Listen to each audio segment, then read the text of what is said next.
आज अनेक लोक पर्यावरण म्हणले की सरकारी विषय म्हणतात, बरोबर आहे.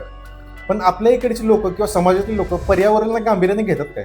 आत्ताची जी काही ध्येय धोरणं जी काही आहेत, सरकारी यंत्रणांची ध्येय धोरणं जी काही आहेत, त्याच्यामुळे थोडंसं असं वाटतं की बाबा नाही, कुठेतरी लोक ही जी काही सरकारी यंत्रणांच्या माध्यमातून वेगवेगळ्या योजना वगैरे राबवल्या जातात त्यामध्ये सक्रिय सहभाग घेत नाहीत.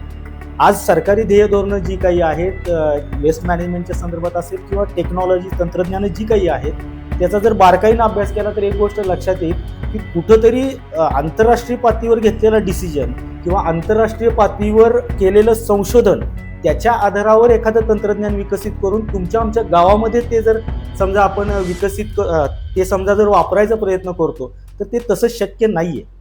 महाराष्ट्रामध्ये नवीन सॉलिड वेस्ट मॅनेजमेंट रूल लागू झालेत. नेमके काय बदल झालेत आणि सामान्य नागरिक असेल किंवा ग्रामपंचायत असेल किंवा गृहनिर्माण संस्था असेल, त्यांना कशा प्रकारे ते समजून घेता येतील?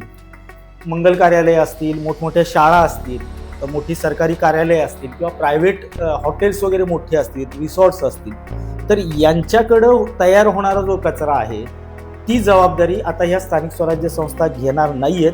ती जबाबदारी त्यांच्यावरच टाकली गेलेली आहे. नवउद्योजकांना किंवा उद्योजक होण्याची ज्यांना इच्छा आहे अशा लोकांसाठी फार मोठी संधी जी आहे ती 2026च्या नियमामध्ये ती आपण पुढे बोलूच त्याच्यावर. ज्यांची प्रायव्हेट प्रॉपर्टी आहे किंवा ज्यांची संस्था आहे त्यांनी स्वतः तिथं जो काही कचरा तयार होणार आहे त्याची विल्हेवाट लावायची जबाबदारी त्यांची.